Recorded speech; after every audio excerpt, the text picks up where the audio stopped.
Britain rolled out its first vaccines and other COVID updates, Boeing 737 MAX takes to the skies again, a top pilot dies, and what's up with India's farmers? All on this week's episode of Headlines. More than 69 million people around the world have been infected with COVID-19. Nearly 48 million have recovered and just over 1.5 million have died. The US broke its own record of deaths in 24 hours on Wednesday, clocking in at 3,243 and recording 225,000 cases in the same time. Britain rolled out their Pfizer-BioNTech COVID vaccine, and 334 days after the first reported COVID death in China, Margaret Keenan, 90, became the first person in the world to receive a clinically approved vaccine at the University Hospital in Coventry. Her advice to the world: take the vaccine. If I can do it, so can you. Hear that, Karens? After 3 intense weeks of traveling across the country and screaming into a microphone about voter fraud, Trump's attorney, Rudy returned to Washington with more than just a sore throat and scalp treatment. He also managed to get the virus, as Trump announced on Monday morning. Giuliani went to the hospital, and Trump posted a rather emotional tweet on Monday which read, "Rudy Giuliani, by far the greatest mayor in the history of New York City, who has been working tirelessly exposing the most corrupt election by far in the history of the USA, has tested positive for the China virus. Get better soon, Rudy. We will carry on." Yeah. Speaking of Trump and Giuliani's attempts to change the election results, the US Supreme Court finally weighed in on the Pennsylvania case. It said no. Kind of like the way your mom says no and you know that there's no hope going to that BTS concert. But you know Trump, he thinks no means on, so he just filed more lawsuits. All of those lawsuits are useless, however, because Biden reached something called safe harbor on December 8th, which is the deadline for all election disputes to be certified by states who need to send their list of electors to the Electoral College. Otherwise, states' electors could be disqualified. When it comes to Trump's bids to overthrow US democracy, it seems like that ship has already sailed. The Boeing 737 MAX is back up in the air after 20 months of grounding following 2 deadly crashes overseas.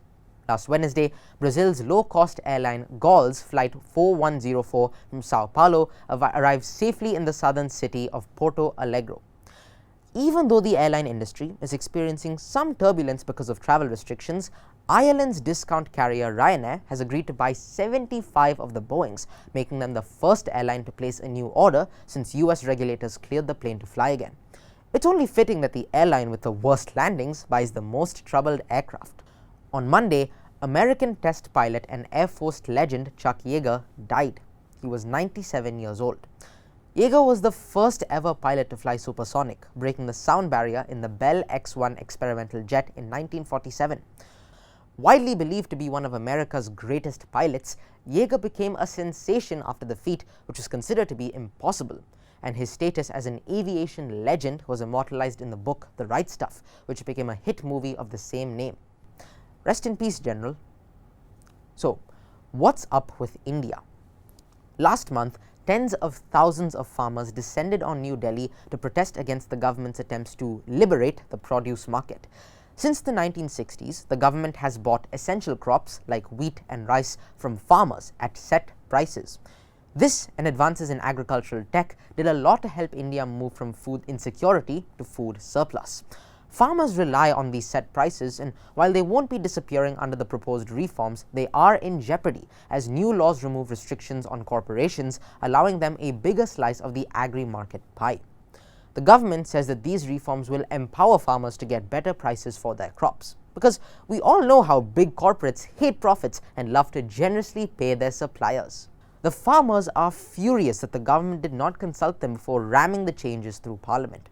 They worry that big agricultural companies can now move in and force them off their land and out of business and dictate the terms at which they will buy crops. Farmers are also angry that the reforms include a ban on burning the stubble left over once crops are harvested. This is hugely damaging to the air quality of India and its neighboring countries. Also, farmers don't trust the government, believing that big businesses have been able to lobby for these changes by making big donations to the ruling party. The farmers are still protesting and gaining support from other industries like IT workers. This is now becoming a PR issue for the government, as the protests have spread as far and wide as the UK, Australia, New Zealand and California, where supporters clogged up the Golden Gate Bridge for hours over the weekend. Even Justin Trudeau, the Prime Minister of Canada, has jumped into the fray and said that he supports the Indian farmers. Well, I'm not sure that this expression is helping their cause. Trudeau's last official trip to India was a Bollywood-themed extravaganza for which he was majorly panned even by the most woke liberal out there. That's all we have time for this week. If you've been enjoying headlines, hit the subscribe button below and tap on the bell to know when our next video is out.